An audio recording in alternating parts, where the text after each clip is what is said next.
The autumn rain pelted against the windows like tiny fists demanding entry, matching the nervous rhythm of my heart. I smoothed down my simple black dress for the 100th time, the worn fabric a reminder of everything I couldn't afford to replace. The waiting room of Blackwood Manor smelled of lemon polish and old money, both equally intimidating to someone like me. "Ms. Ellis?" The stiff-backed woman who had introduced herself as Mrs. Reynolds peered at me over half-moon glasses. "Mr. Salvatore does not tolerate tardiness. You're fortunate he's agreed to see you at all." I swallowed hard. "Yes, ma'am. I appreciate the opportunity." Opportunity was putting it kindly. Desperation had brought me here. 3 months behind on rent, no health insurance for my medications. And now this. My last chance at employment after being blacklisted from every reputable agency in the city, thanks to my former employer's vindictive lies. The irony wasn't lost on me that my salvation might come from working for the most dangerous man in the state. Antonio Salvatore. Even thinking his name sent a chill down my spine. The heavy double doors swung open, and Mrs. Reynolds gestured for me to follow. My sensible shoes squeaked against the marble floor, announcing my poverty with every step. The office we entered was cavernous, with floor-to-ceiling windows overlooking manicured gardens now drenched in rain. A massive desk anchored the room, and behind it sat a man whose presence seemed to consume all the oxygen. "Sir, this is Charlotte Ellis, the applicant for the position." I'd seen photos of Antonio Salvatore in newspapers, but nothing prepared me for the reality. Newspaper images couldn't capture the coiled energy of the man, the way his broad shoulders strained against his impeccably tailored charcoal suit, or how his olive-toned hands rested with deceptive casualness on the polished desk. A signet ring glinted on his right hand. Gold and onyx, I thought, though I dared not stare. What struck me most were his eyes. Dark as midnight, they assessed me with the cold calculation of a predator deciding whether I was prey worth pursuing. "Sit," he said, his voice unexpectedly soft yet commanding. I sank into the leather chair across from him, keeping my spine straight despite the urge to curl into myself. "Your references are problematic." He tapped a folder I presumed contained my pitiful resume. "Care to explain why Mrs. Harrington claims you stole from her?" My cheeks burned. "I never stole anything, sir. Mrs. Harrington's son made advances. When I refused him, he took revenge by claiming I'd taken his mother's jewelry." Something flickered in Salvatore's eyes. Interest, perhaps, or merely the reflection of lightning from the storm outside. "And you expect me to believe your word over that of the Harringtons?" His Italian accent became more pronounced with each word, rolling his R's in a way that sent another involuntary shiver through me. "No, sir. I expect nothing." I met his gaze directly, surprising myself with my courage. "But it's the truth all the same." A man appeared silently at Salvatore's shoulder, muscular, with a telltale bulge beneath his jacket that could only be a gun. He whispered something into his boss's ear. Salvatore nodded once, and the man disappeared as quietly as he'd arrived. "I have a daughter," Salvatore said abruptly. "She's 8 years old. Her name is Sophia." I nodded, unsure where this was heading. "Sophia is special. She has autism. She does not speak to strangers. She does not like to be touched. She has driven away 7 housekeepers in the past year." He leaned forward, those dark eyes boring into mine. "Why should I believe you would be different?" I took a deep breath. "My younger brother has autism, sir. I helped raise him until he was 16 when our parents died. He lives in a group home now because I can't afford to care for him properly."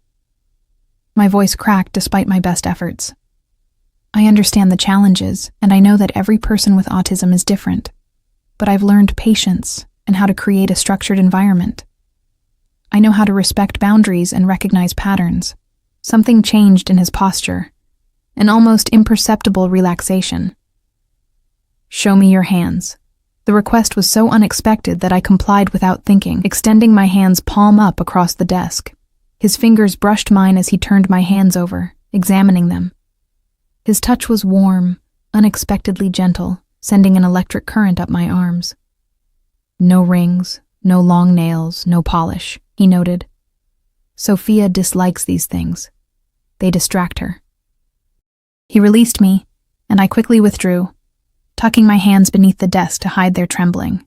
You're younger than I expected. I'm 26, sir. And no family obligations? No boyfriend who will complain when you stay late? I shook my head. Just my brother. And as I mentioned, yes, the group home. He studied me. And I had the distinct impression he was seeing far more than I wanted to reveal. My daughter requires consistency, Ms. Ellis. If I hire you, you will live here. Your days off will be scheduled according to Sophia's needs, not yours. You will follow her routine exactly as my staff directs. Any deviation could trigger episodes that are difficult for her. I understand. Do you? His lips curved in what might have been a smile on a different man, but on him looked predatory. I doubt that very much. A knock at the door interrupted us. The same guard appeared, but this time he wasn't alone. He held the hand of a small girl with cascading dark curls.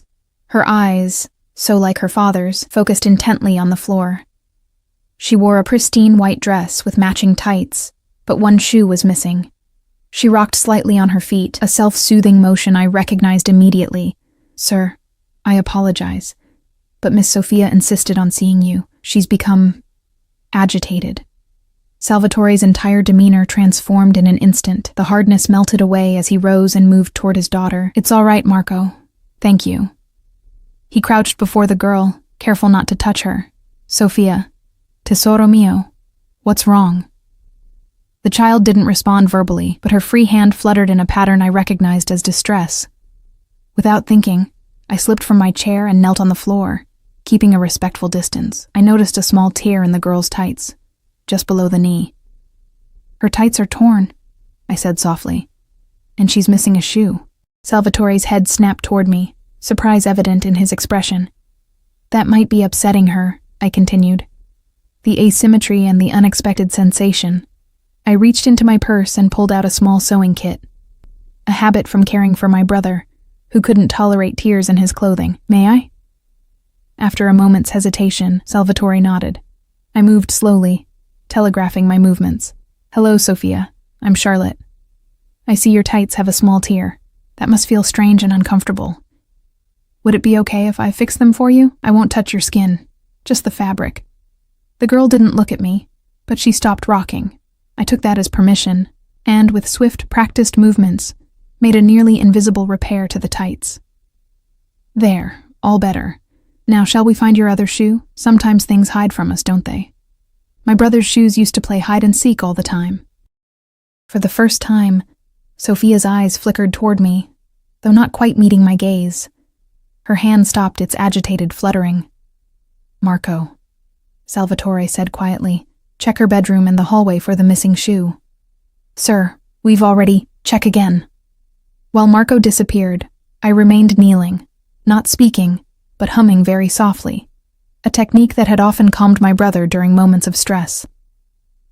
Salvatore watched me with an intensity that made my skin prickle. I pretended not to notice, keeping my focus on Sophia. The blue butterfly is back, the little girl suddenly whispered, so quietly I almost missed it. Salvatore tensed beside her, his eyes widening fractionally. Is it a special butterfly? I asked gently. It only comes when it's safe. Her eyes remained fixed on a point just past my shoulder. Marco returned, holding a small white shoe. Found it under her desk, sir. I didn't reach for the shoe. Instead, I said, Sophia, would you like to put your shoe on, or would you prefer if your father helps you? Papa, she said, still not looking at anyone. Salvatore took the shoe from Marco and carefully helped his daughter slip it on. Never actually touching her skin, I noted, just supporting the shoe as she pushed her foot into it. Better? He asked her. She nodded, then turned and walked out of the room without another word. Marco following close behind. When the door closed, Salvatore remained crouched for a moment, his expression unreadable. When he rose and returned to his desk, the hardness had returned to his features. She spoke to you, he said, his tone making it sound like an accusation. Children with autism often surprise us, I replied carefully. Sophia hasn't spoken a word to any of her previous caregivers. Some of them worked for months without hearing her voice. He tapped his fingers against the desk. 1, 2, 3, pause, repeat. The blue butterfly is her indicator, her way of telling me she feels safe with someone. I remained silent, sensing the weight of this revelation. "You'll start immediately. Mrs. Reynolds will show you to your quarters and explain Sophia's schedule." He pressed a button on his desk, and the stiff-backed woman appeared so quickly she must have been waiting just outside. "Sir," she said, "Ms. Ellis will be taking the position. Get her settled in the East Wing, near Sophia's rooms." "Of course, sir." As I rose to follow Mrs. Reynolds, Salvatore's voice stopped me. "Ms. Ellis." I turned back. "If you ever betray my daughter's trust, or mine, there won't be a place on this earth where you can hide from me." His voice was soft, almost gentle, which somehow made the threat more terrifying. "Do we understand each other?" "Perfectly, Mr. Salvatore," as I followed Mrs. Reynolds through the maze of hallways. I couldn't shake the feeling that I'd just made a deal with the devil himself. What I didn't know then was how completely that deal would transform both our lives, or how thin the line between protection and possession truly was. That night, as I unpacked my meager belongings in a room larger than my entire former apartment, I caught a glimpse of myself in the ornate mirror. My brown hair was coming loose from its practical bun, and my eyes looked too large for my face, bright with an emotion I couldn't name. Fear, yes, but something else too. A dangerous flicker of hope. A knock on my door made me jump. Mrs. Reynolds stood there with a stack of neatly folded clothing. "Your uniforms," she said crisply. "Mr. Salvatore requires all staff to dress appropriately. You'll find everything you need." She laid them on the bed, simple but clearly expensive dresses in navy and charcoal. "Sophia's schedule," she continued, handing me a typed sheet. "Memorize it. Any deviation causes her significant distress." I scanned the meticulous hour-by-hour breakdown of the child's day. "One more thing," Mrs. Reynolds added, her voice dropping slightly. "Mr. Salvatore is very protective of his daughter.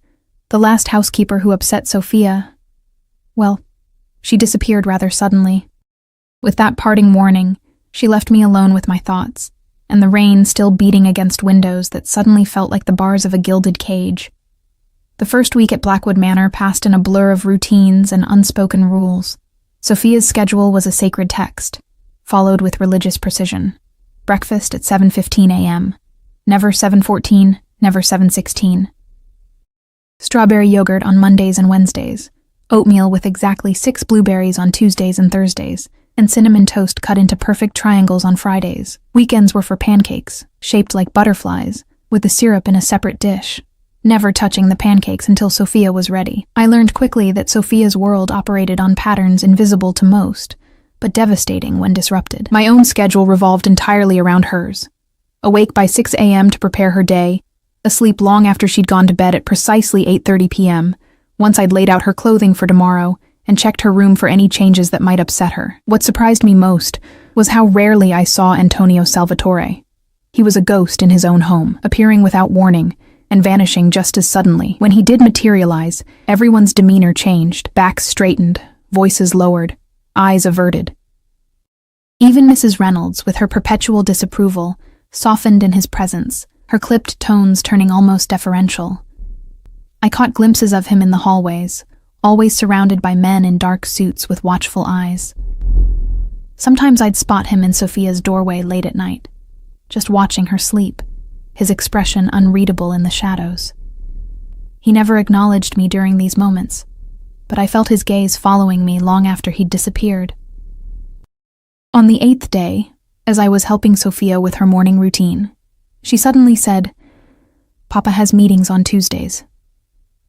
I nearly dropped the hairbrush. These were the first words she'd spoken to me since that initial encounter in her father's office. "Does he?" I kept my tone casual, continuing to brush her dark curls with exactly 20 strokes per section. No more, no less. "Bad men come on Tuesdays. In the basement." She lined up her colored pencils with mathematical precision, arranging them in rainbow order. "They're afraid of him." I swallowed hard. "Many people find new situations frightening," I said carefully. "Not you." She finally looked at me, her dark eyes so like her father's that it made my breath catch. "You're not afraid of Papa."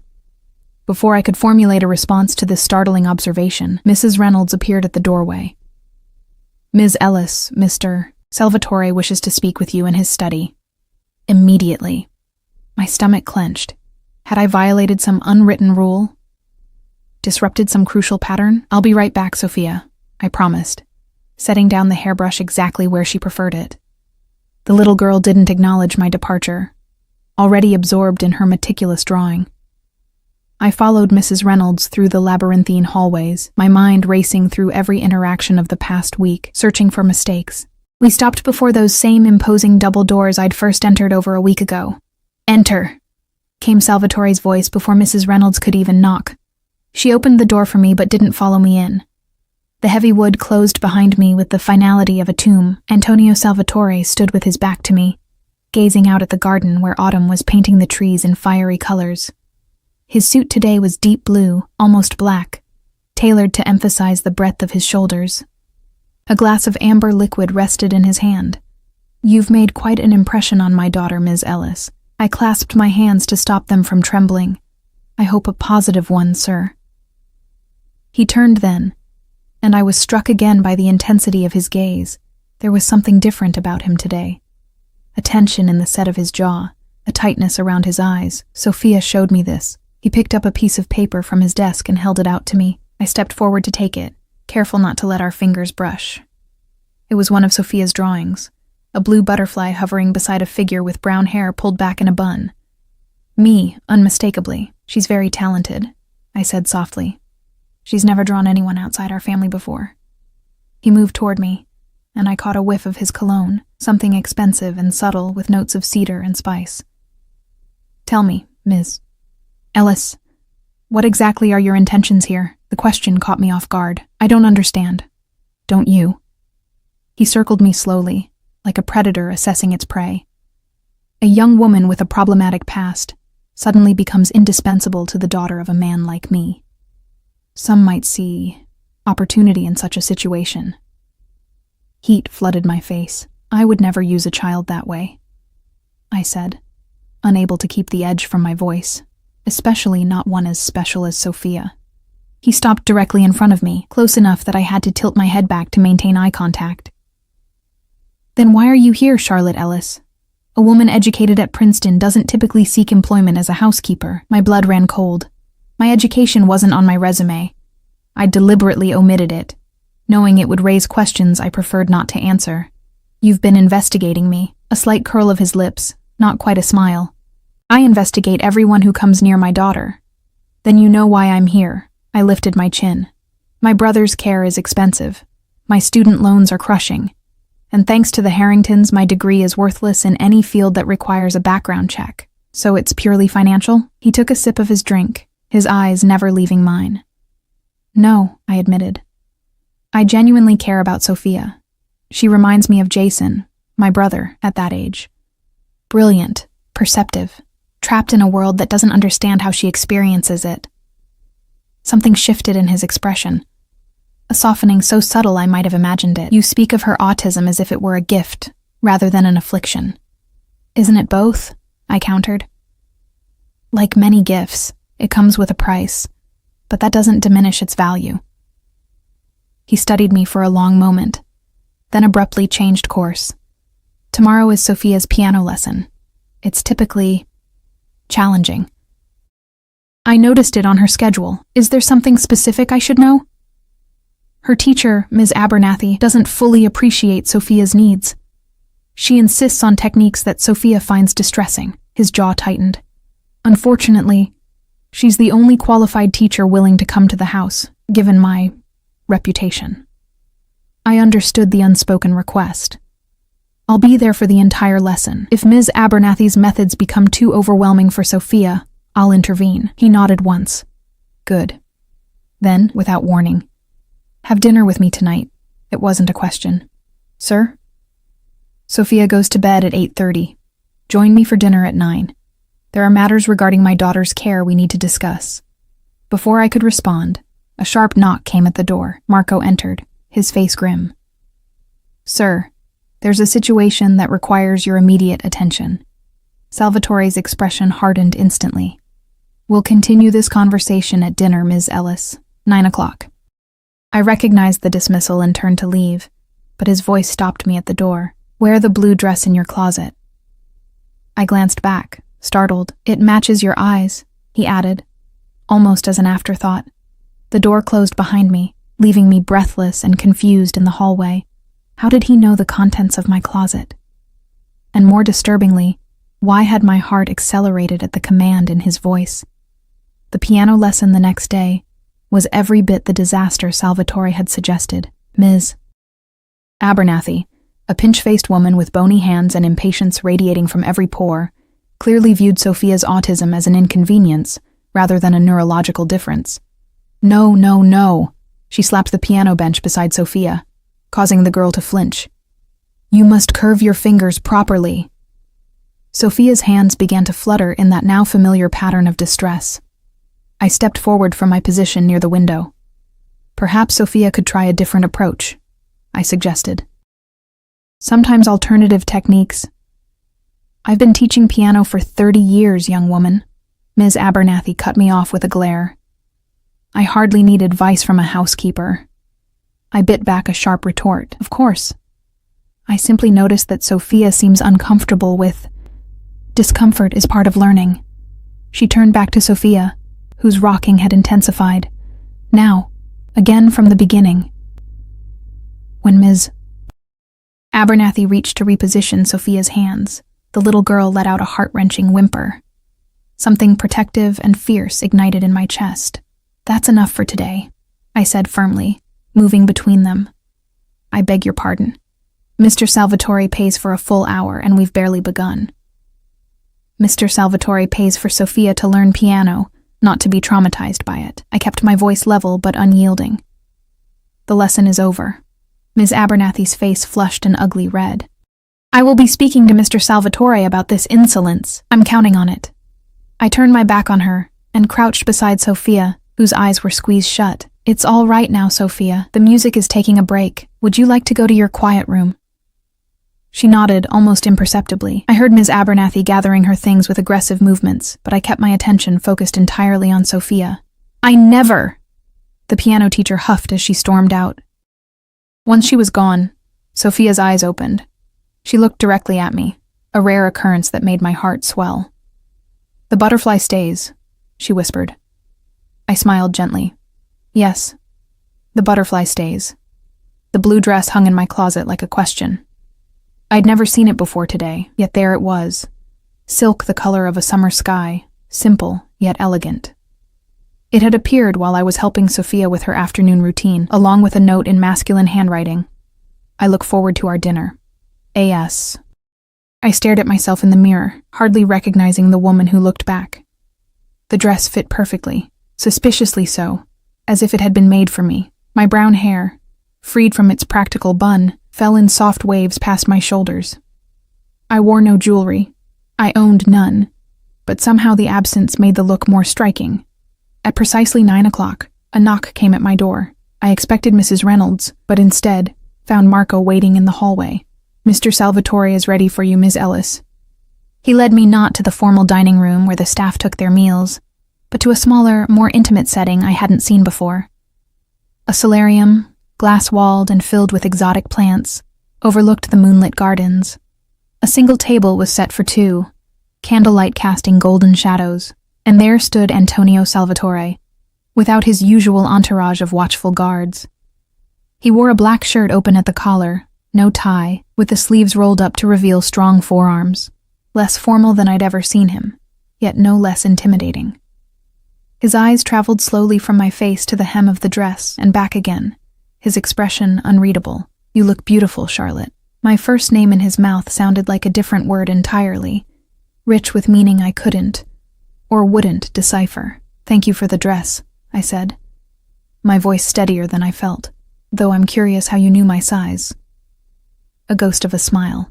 I know everything about the people in my home. Marco pulled out my chair, and I sat, hyper-aware of Salvatore's presence across from me. A waiter appeared from nowhere, pouring wine into crystal glasses. Ms. Abernathy called me today, he said once we were alone, quite distraught.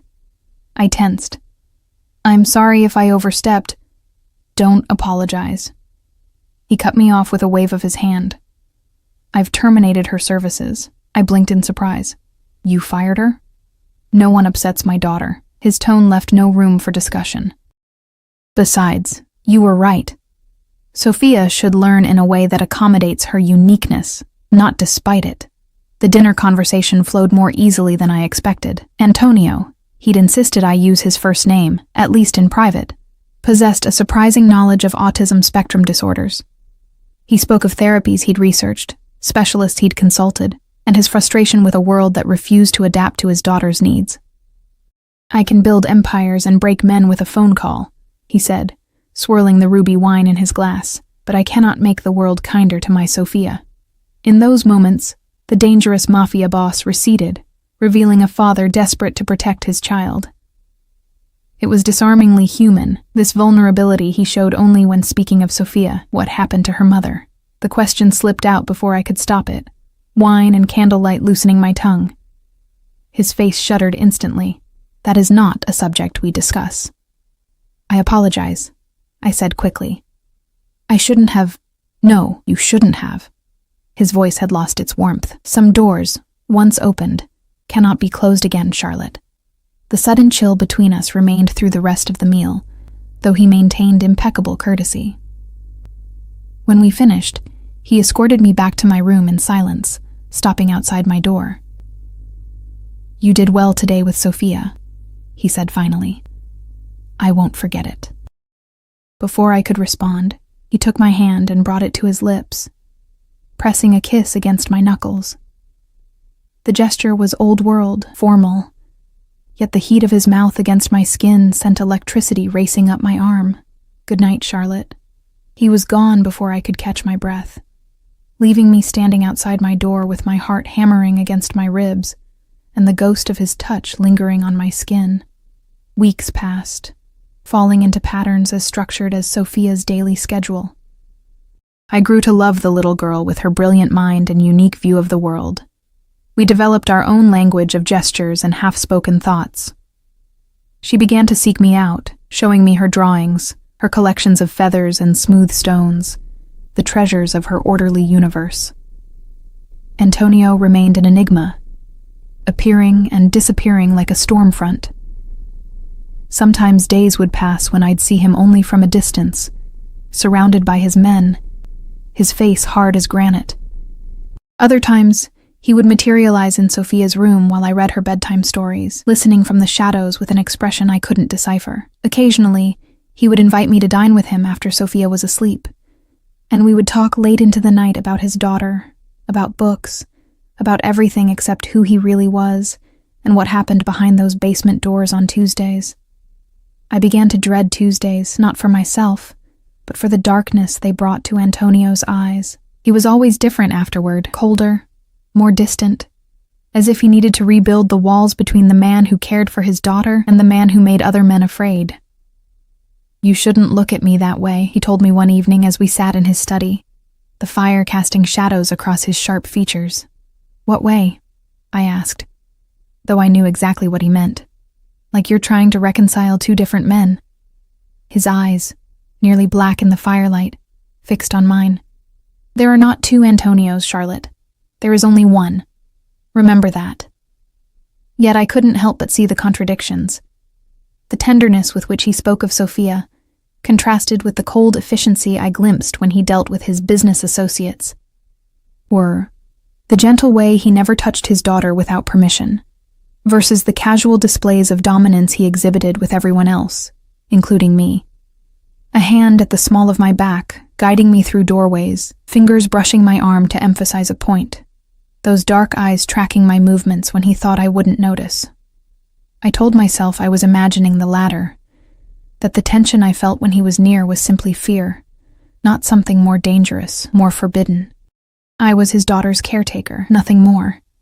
The beautiful dresses that continued to appear in my closet, the books he left on my nightstand that I'd mentioned wanting to read, the way he'd begun to include me in family dinners with Sophia, these were merely the actions of a grateful father, not a man with other intentions. At least, that's what I desperately needed to believe. The morning everything changed dawned cold and clear, frost etching delicate patterns on the windows. I was helping Sophia with her math exercises, far beyond typical third-grade level, when Mrs. Reynolds appeared at the door, her perpetual composure visibly shaken. "Ms. Ellis, you're needed downstairs, immediately." Something in her tone made my stomach clench. "What's wrong?" "It's not my place to say." Her eyes darted to Sophia, then back to me. "Marco will stay with Miss Sophia." I squeezed Sophia's shoulder gently. "I'll be back soon." "Keep working on these problems, and we'll check them together, okay?" She nodded without looking up, already absorbed in her calculations. Mrs. Reynolds led me not to Antonio's study, but to a smaller room near the front entrance. When she opened the door, I froze in shock. 2 police officers stood inside. Between them was a face I'd hoped never to see again. James Harrington, the son of my former employer, the man whose lies had destroyed my career. "Charlotte Ellis?" one of the officers asked. I nodded mutely. "These gentlemen are here about the theft charges Mr. Harrington has filed against you," Mrs. Reynolds explained, her voice brittle. James smirked, his handsome face as punchable as I remembered. "Hello, Charlotte. Imagine my surprise when I heard you'd found employment with the esteemed Mr. Salvatore. There must be some mistake," I said, finding my voice at last. "Those accusations were proven false. The charges were dropped." "New evidence has come to light," the older officer said, his expression unreadable. "Mr. Harrington's mother discovered additional missing items, and security footage has surfaced that places you at the scene." My blood ran cold. "That's impossible. I never took anything." "Then you won't mind coming down to the station to clear this up." The younger officer stepped forward, handcuffs glinting ominously in his hand. "This is absurd," I protested, panic rising in my throat. "I can't leave. I'm responsible for Mr. Salvatore's daughter. She needs consistency, routine." "Should have thought about that before you decided to steal," James said with mock sympathy. Just then, the door opened. Antonio Salvatore stood in the threshold, his presence immediately dominating the room. He wore a charcoal suit that seemed to absorb the light, his expression controlled, but eyes blazing with cold fury. "What is happening here?" His voice was soft, dangerously so. The officers straightened instinctively. Even they weren't immune to the authority he radiated. "Mr. Salvatore," the older one began, "we have a warrant for Ms. Ellis's arrest regarding theft charges from her previous employer." Antonio's gaze shifted to James Harrington, who had the good sense to look uncomfortable under that penetrating stare. "Mr. Harrington," Antonio said, his Italian accent more pronounced than usual. "What an unexpected pleasure. Mr. Salvatore," James cleared his throat. "This is just a legal matter that—" "A legal matter," Antonio repeated, the words like ice. "In my home, involving my daughter's caretaker, without my knowledge." He crossed to his desk and pressed a button. Within seconds, Marco appeared, along with 2 other security men I recognized from Antonio's entourage. "Gentlemen," Antonio said to the officers, "I understand you have a job to do. However, Ms. Ellis is essential to my daughter's care. Removing her without warning would cause my child significant distress." "Sir, we have a warrant," the younger officer began. "Of course." Antonio cut him off smoothly. "And you will execute it, after my attorney arrives to review it. In the meantime, perhaps we can discuss this situation like civilized men." He turned to James. "Mr. Harrington, I believe your father and I have mutual associates. Giorgio Vannucci, for instance." The color drained from James's face. I didn't know who Giorgio Vannucci was, but clearly, the name held significance. Yes, I believe they've done business," James stammered. "How fortunate. I'm sure a single phone call could clear up this unfortunate misunderstanding." Antonio smiled, a gesture that never reached his eyes. "Marco, please escort our guests to the West Parlor. Offer them refreshments while we wait for my attorney." Marco stepped forward, his posture making it clear this wasn't a suggestion. "Mrs. Reynolds, take Ms. Ellis back to Sophia. She doesn't need to concern herself with this matter any further." "But sir," I protested. Antonio silenced me with a look. "It's handled, Charlotte. Go to my daughter." I hesitated, torn between relief and concern about what handled might entail. "Now please," he added, his tone gentler, but no less commanding. As I left, I caught James Harrington's expression, a man realizing too late that he had made a grave miscalculation. That evening, after Sophia was asleep, a knock came at my door. I opened it to find Antonio standing there, his tie loosened, a tumbler of whiskey in his hand. "May I come in?" I stepped back to allow him entry, acutely aware that we'd never been alone in my room before. He moved to the window, looking out at the moonlit grounds. "The charges have been dropped," he said without preamble. "Permanently this time, Mr. Harrington has signed a statement admitting the accusations were fabricated out of personal vendetta." Relief flooded through me. "Thank you. But I have to ask, what did you do to make him confess?" Antonio turned, his expression unreadable in the half-light. "Does it matter?" "Yes," I said firmly. "It matters to me." He studied me for a long moment. "I simply made it clear that continuing his vendetta against you would be more costly than he was prepared to pay. You threatened him." I reminded him of reality. Antonio took a sip of his whiskey. Men like James Harrington only understand power and consequences. I wrapped my arms around myself, suddenly cold despite the room's warmth. "And men like you understand how to wield both." Something flickered in his eyes, anger, perhaps, or disappointment. "Yes, men like me." He set down his glass and moved toward me, stopping close enough that I could smell his cologne, feel the heat radiating from his body. "Does that frighten you, Charlotte? Should it?" I didn't back away, though every instinct screamed for me to create distance between us. "Yes." His voice dropped lower. "You should be terrified. Of you. Of this." Before I could process his meaning, his hand cupped my cheek, his touch startlingly gentle for a man with so much power, so much darkness. "Of what I want from you." My breath caught. "What do you want from me?" His thumb traced my lower lip, sending shivers down my spine. "Everything." The single word hung between us, heavy with implication. I knew I should step back, establish boundaries, remember who he was, and all the reasons why this was impossible. Instead, I found myself leaning into his touch, my body betraying my better judgment. "Sophia," I began, searching for an anchor in the storm of emotions threatening to drown me. "Adores you," he finished. "As do I, though in very different ways." His confession, spoken so matter-of-factly, stunned me into silence. "Say something, Charlotte." A vulnerability I'd never heard before colored his voice. "This is dangerous," I whispered. Not sure if I meant for him, for me, or for Sophia. "Everything valuable is dangerous." His other hand found my waist, drawing me closer. "The question is whether the reward outweighs the risk." I placed my palm against his chest, feeling his heart beating steadily beneath expensive fabric and the solid muscle beneath. I meant to push him away, to be sensible, to remember all the reasons why this was a terrible idea. Instead, I curled my fingers into his shirt and pulled him closer. His mouth claimed mine with restrained hunger, as if he'd been holding himself back for too long. One hand tangled in my hair, the other at the small of my back, pressing me against him. I melted into the kiss, all my carefully constructed reasons disintegrating like paper in flame. When we broke apart, both breathless, his eyes searched mine. "Tell me to stop, and I will. One word, Charlotte, and I'll walk out that door." The choice he offered, genuine, despite the desire evident in his darkened eyes, gave me courage.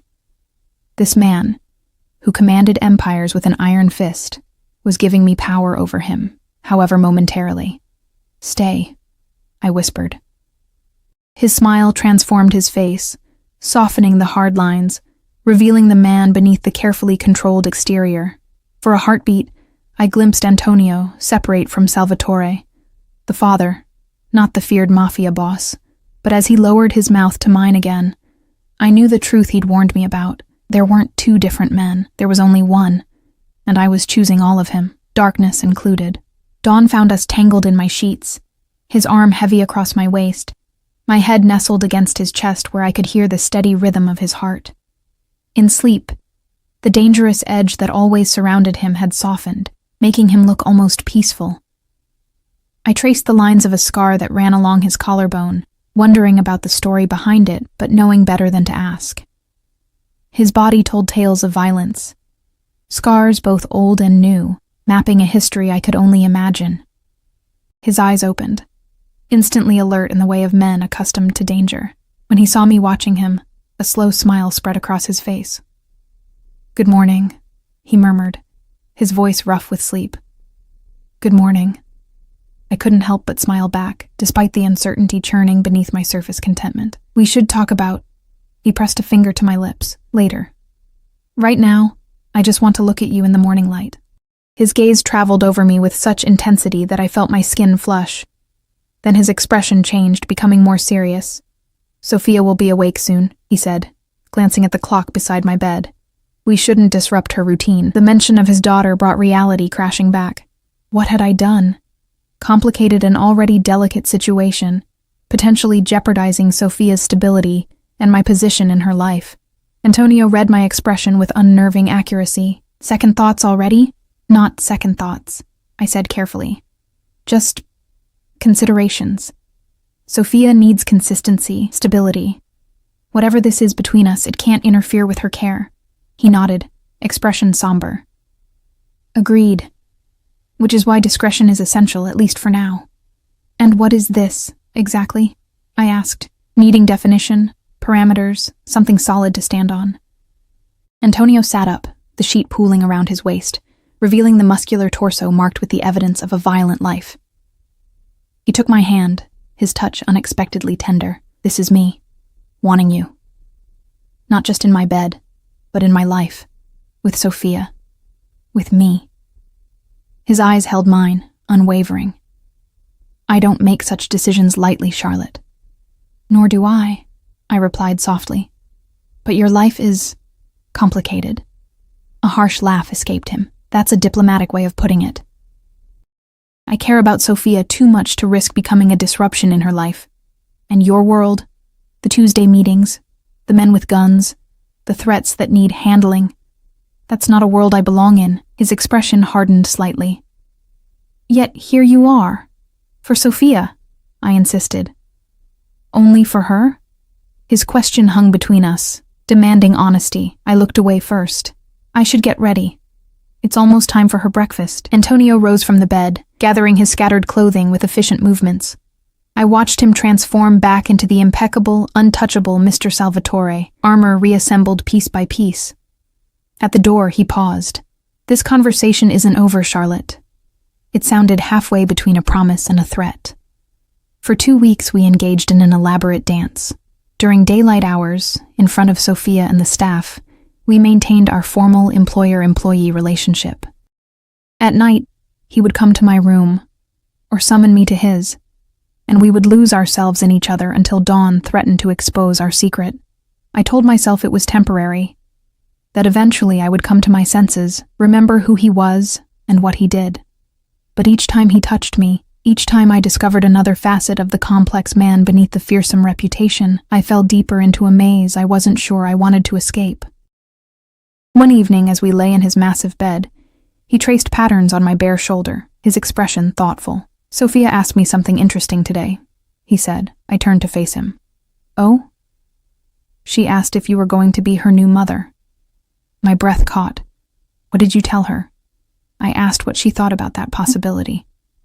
His eyes, usually so guarded, were open, vulnerable. "She said the blue butterfly would stay forever then." I sat up, pulling the sheet around me. "Antonio, you can't just—" "Can't what?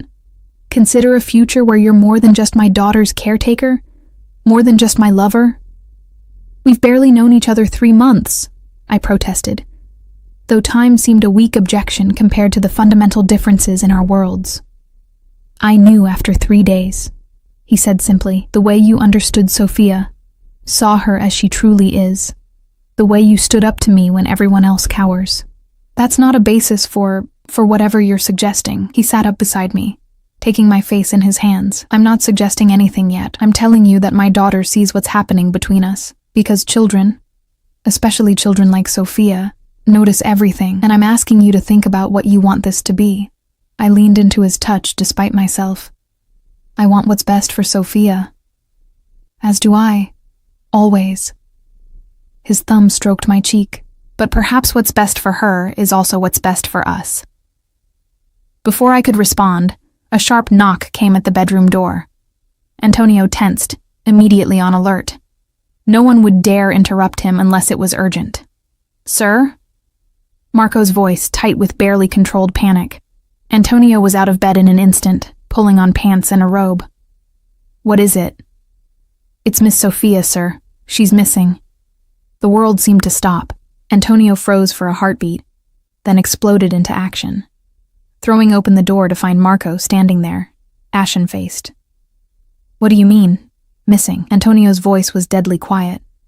I scrambled from the bed, wrapping myself in the sheet. When was she last seen? Marco's eyes widened slightly at the sight of me in his boss's bedroom, but he recovered quickly. Mrs. Reynolds checked on her at 9 p.m. as usual. When I made the midnight security sweep, her bed was empty. Antonio was already striding down the hallway. "Lock down the property. Every inch of the grounds, every room. Find her now." I rushed back to my room, throwing on clothes haphazardly. My mind raced through possibilities. Sophia had never left her room at night before, never broken her routine. Something was terribly wrong. I ran to her bedroom, hoping against hope that she'd returned. The empty bed with its butterfly-patterned comforter sent a chill through me. I scanned the room, looking for clues, anything that might indicate where she'd gone or why. Her closet door stood ajar. Inside, I noticed her emergency backpack was missing, the one she'd meticulously packed with essentials for what she called bad days. It contained her favorite blue sweater, a small photo of her and Antonio, her special blue butterfly hair clip, and a few other comfort items. She'd left voluntarily then. But why? And where would she go? I hurried downstairs to find the house in controlled chaos. Security teams were sweeping every room, checking surveillance footage. Antonio stood in the center of his study, issuing rapid-fire commands, his face a mask of controlled terror. "Her emergency pack is gone," I said as I entered. "She took it with her." His head snapped toward me. "You're sure?" "Positive. She packed it herself, showed me where she kept it, just in case." In case of what?" he demanded. "She never specified. Just bad days." I tried to think like Sophia, to see the world through her perfectly ordered lens. "Has anything changed recently? Anything disrupted her routine or upset her?" Antonio ran a hand through his hair, a rare gesture of agitation. "Nothing. Everything has been exactly as she..." He stopped abruptly, realization dawning on his face. "Us. You and me." "But we've been so careful," I protested. "And she seemed positive about the idea when she asked you. Children say what they think adults want to hear sometimes." His voice was hollow. "Even Sophia." Marco burst into the room. "Sir, we found something on the East Wing cameras. 40 minutes ago, Miss Sophia left through the garden door." "Alone?" Antonio's voice cracked on the word. "Yes, sir. Voluntary movement, no signs of distress. She appeared to know exactly where she was going." I closed my eyes, thinking, "The willow tree," I said suddenly. "By the pond." Both men turned to me. "She talks about it sometimes, says it's where she goes in her head when things get too loud, too overwhelming. She's drawn it dozens of times." Antonio was already moving, barking orders to focus the search on the eastern grounds. I followed, grabbing a flashlight from one of the security team members. The night air was biting, winter approaching with icy fingers. I wrapped my cardigan tighter around myself, thinking with dread of Sophia in her thin pajamas, alone in the darkness she feared. Antonio moved ahead of me, his longer strides eating up the distance. Security teams fanned out across the grounds, their flashlight beams cutting through the darkness like searchlights.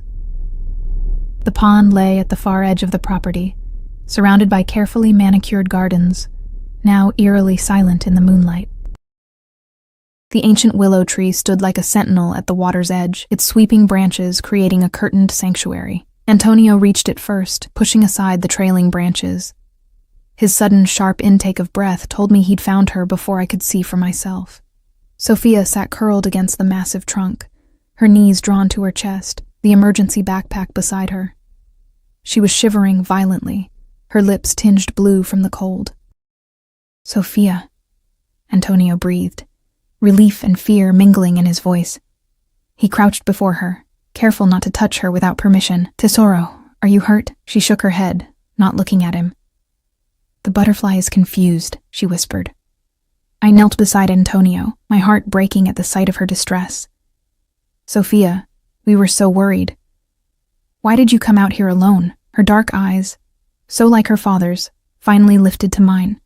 "You were in Papa's room. The pattern changed." Antonio flinched as if struck.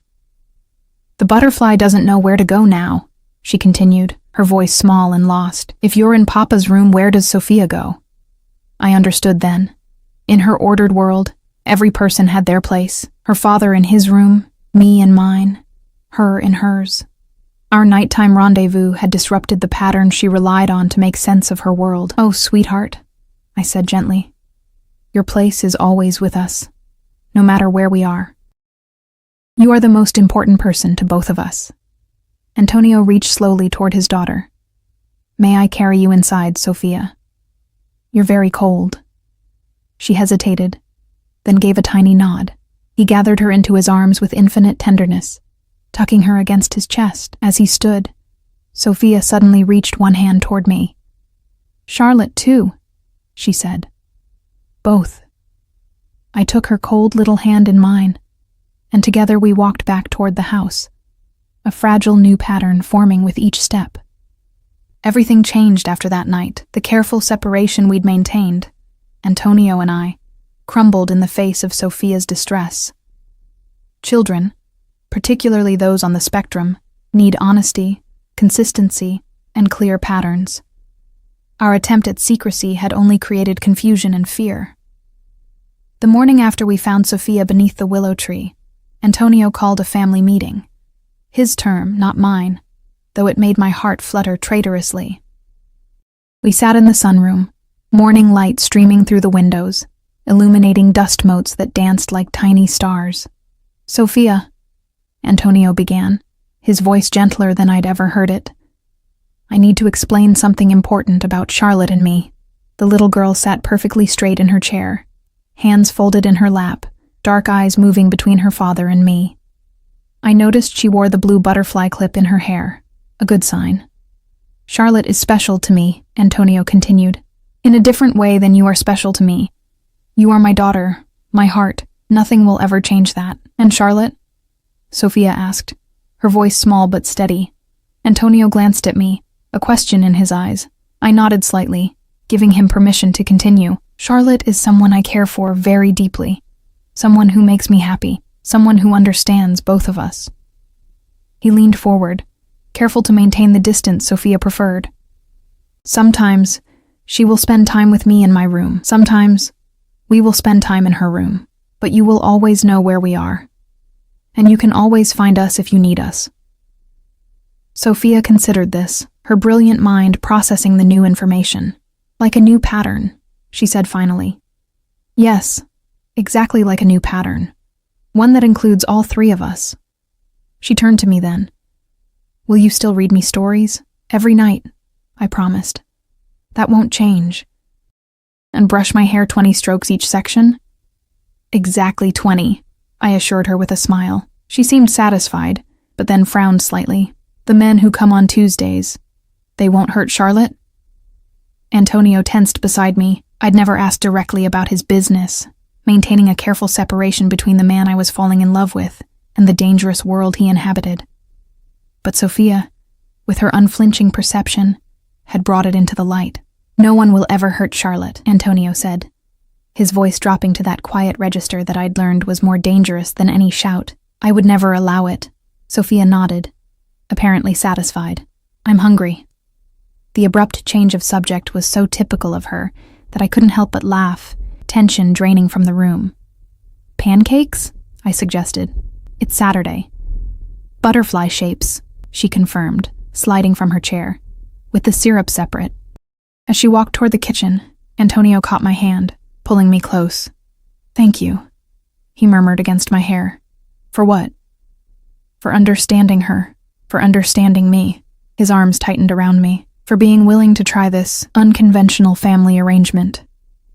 I pulled back slightly to look at him. "I haven't agreed to anything permanent yet." A smile played at the corners of his mouth. Yet, life settled into a new routine. I spent most nights with Antonio, but always returned to my room before dawn to maintain the morning schedule Sophia depended on. We were careful to be transparent about our whereabouts, creating a color-coded chart that hung in Sophia's room, so she always knew where to find each of us. To my surprise, she thrived under the new arrangement. Perhaps it was the honesty, the removal of the confusing secrecy. Or perhaps it was simply having two people who loved her working together openly to create the stability she craved. One evening, about 2 weeks after our family meeting, I was helping Sophia organize her rock collection, categorized by color, size, and what she called friendship potential, when she made an announcement. "I want to call you Mama." The simple statement nearly stopped my heart. I set down the smooth quartz crystal I'd been examining and turned to face her fully. "Sophia, I'm very honored that you would think of me that way." She continued arranging stones in their velvet-lined box, not looking at me. "My real mother didn't want me. Papa said she couldn't understand my special brain." The matter-of-fact way she said it made my chest ache. "Sometimes people don't understand what they have," I said carefully. "You understand," she said, still focused on her task. "And you want to stay. The butterfly says so." I blinked back sudden tears. "The butterfly is right. I do want to stay. Then you can be my mama." She placed the final stone in its designated spot and closed the box with a satisfying click. "Papa wants you to be my mama too. He keeps the ring in his desk drawer." My breath caught. "What ring, Sophia?" She gave me a look that clearly questioned my intelligence. "The ring to ask you to marry him. In the blue box.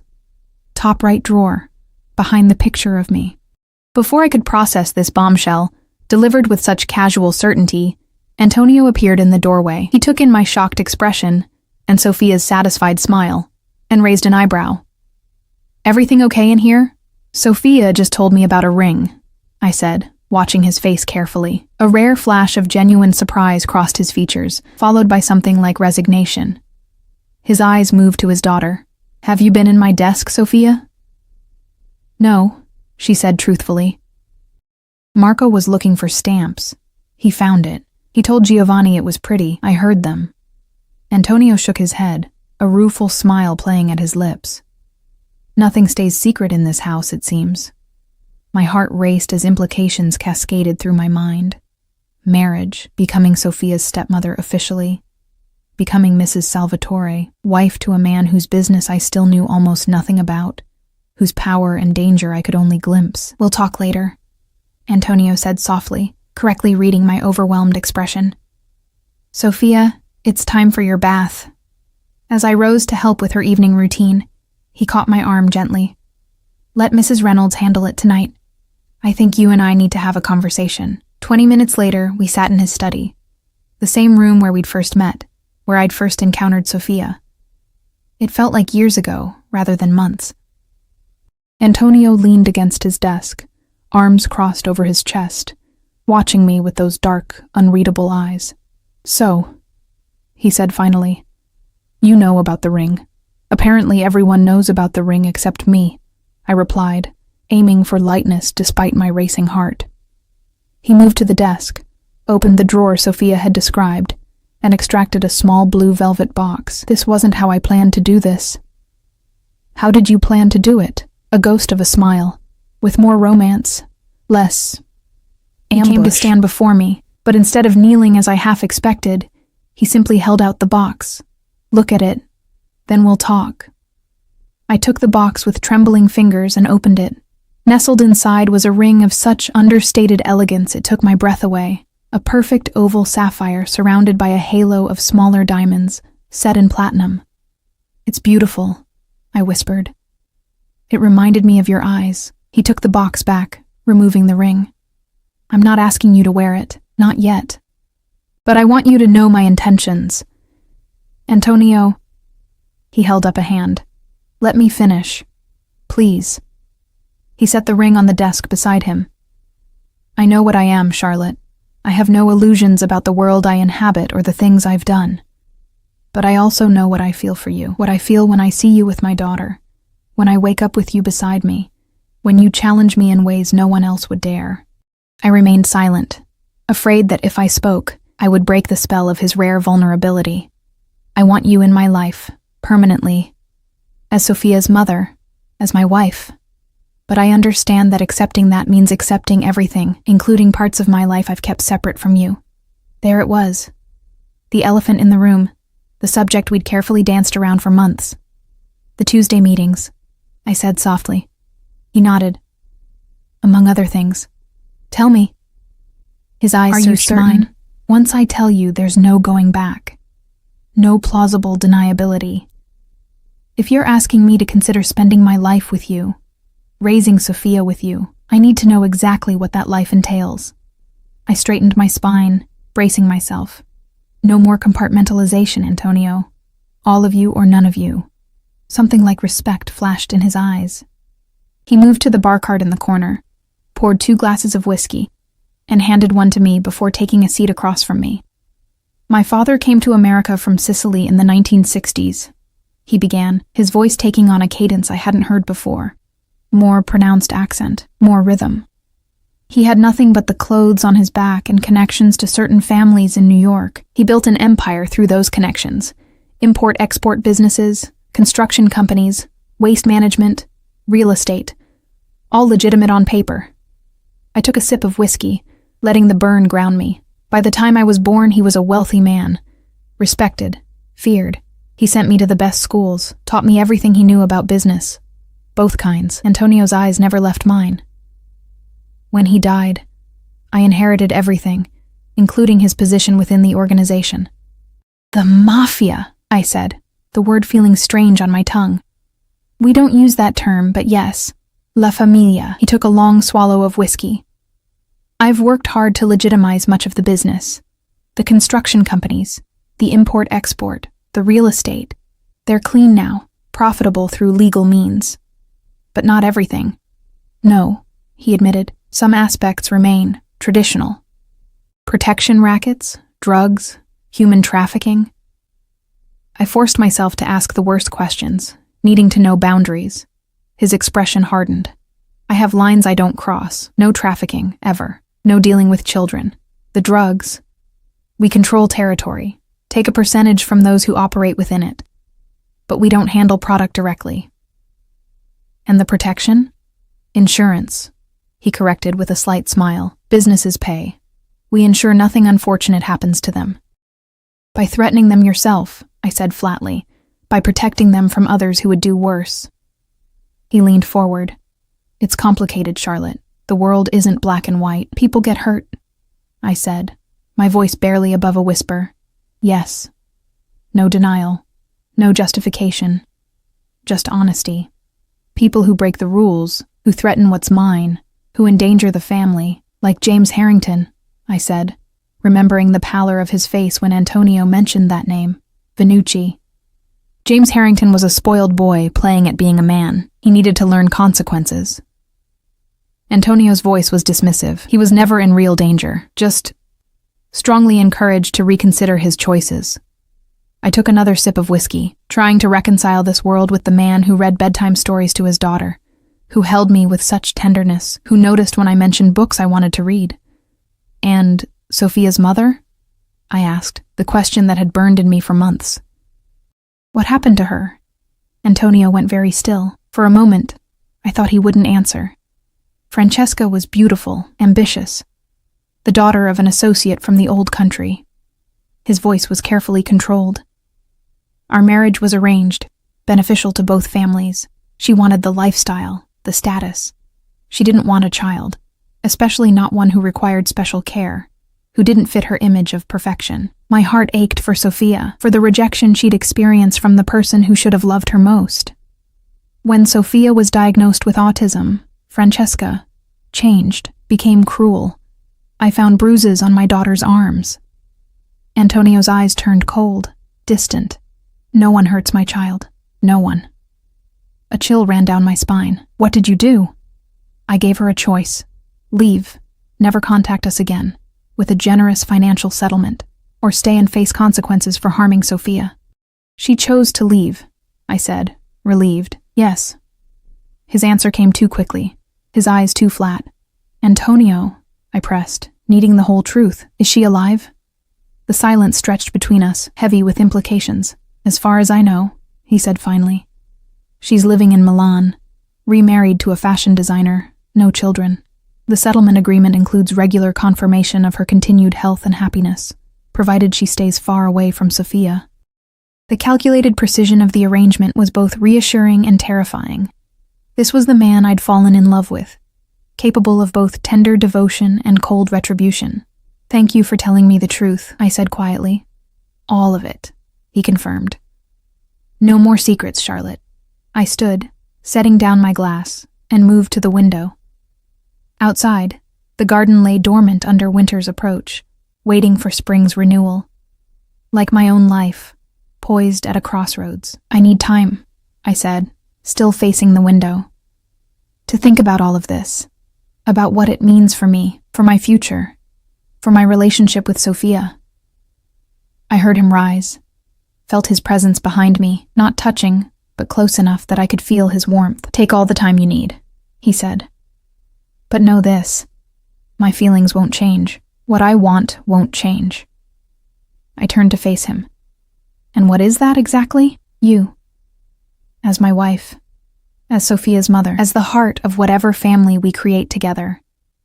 His eyes, usually so guarded, were completely open now, vulnerable in a way I'd never seen. "I love you, Charlotte. I think I have since the moment you knelt on my office floor to fix my daughter's tights." The words, so simply stated, hit me with physical force. In all our time together, through nights of passion and days of building our unconventional family unit, neither of us had said those 3 words. "I love Sofia," I said carefully. "That I know with absolute certainty." Pain flickered across his face at my deliberate omission. "And you," I continued, reaching up to touch his cheek. "You I love in ways that terrify me. Because loving you means accepting all of you. The father, the lover, and yes, the man who holds Tuesday meetings in the basement." Hope kindled in his eyes. "Is that a yes?" "It's a not yet," I clarified. "I need to be sure, Antonio. Not just for my sake, but for Sofia's. She's already called me Mama today. If I stay, if I wear your ring, there's no going back for her. I won't risk breaking her heart if I'm not absolutely certain." He nodded, accepting my terms with grace I hadn't expected. "How will you know when you're certain?" I smiled slightly. "I imagine it will be like Sofia's blue butterfly. It will just appear when it's safe." Winter melted into spring, and still, the ring remained in its blue velvet box in Antonio's drawer. He never pressured me, never mentioned it, though I sometimes caught him watching me with Sofia, a question in his eyes I wasn't ready to answer. Sofia continued to call me Mama, a title I accepted with both joy and trepidation.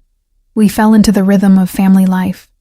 Breakfast together, Antonio joining us when he could, weekends exploring museums that accommodated Sofia's sensory needs, quiet evenings reading in the library, the 3 of us in companionable silence. The Tuesday meetings continued, but Antonio no longer disappeared behind an impenetrable wall afterward. Instead, he would find me once Sofia was asleep, sometimes with shadows in his eyes, sometimes with tension in his shoulders, and silently seek the comfort of my arms. I learned to read the signs, to know when to ask questions, and when to simply be present. I learned that there were aspects of his business I could influence, pushing for more legitimate investments, suggesting community initiatives that built goodwill while genuinely helping people.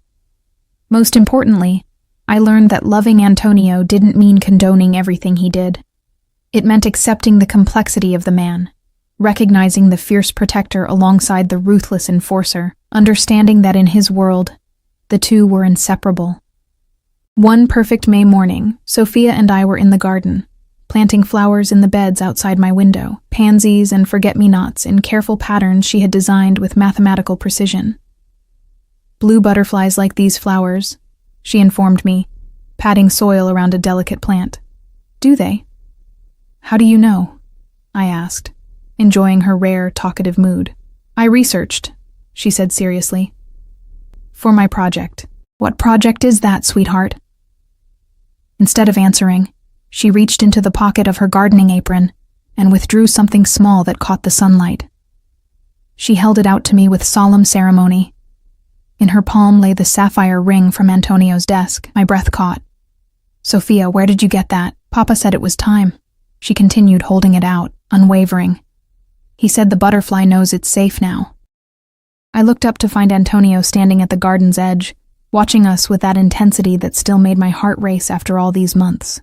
He walked toward us slowly, as if afraid of startling me. "I promised I wouldn't pressure you," he said when he reached us. "And I've kept that promise. But Sophia had this idea. We made a family," Sophia stated matter-of-factly, still holding out the ring. "It needs to be official, for the pattern to be complete." I looked between them, this dangerous, complex man and his extraordinary daughter, both watching me with identical dark eyes filled with identical hope. In that moment, I realized the truth I'd been circling for months. Family isn't always what you expect it to be. Sometimes it's found in the most unlikely places, with the most unlikely people. Sometimes it's a little girl who sees the world through different eyes, and a man whose darkness is balanced by the fiercest capacity for love I'd ever witnessed. "Yes," I said simply, holding out my hand to Sophia. With careful precision, she slipped the ring onto my finger, her face lighting up with a rare, brilliant smile. "Pattern complete," she announced with satisfaction. Antonio gathered us both into his arms. The three of us together in the spring sunshine, surrounded by blue flowers awaiting their butterflies. "Not complete," he murmured against my hair, "just beginning." And in that moment, standing in the garden of a home that had once seemed like a gilded cage but now felt like sanctuary, I knew he was right. Our story, complicated, unconventional, sometimes dangerous, but always anchored by love, was just beginning. The blue butterfly had found its safe place, and so had I.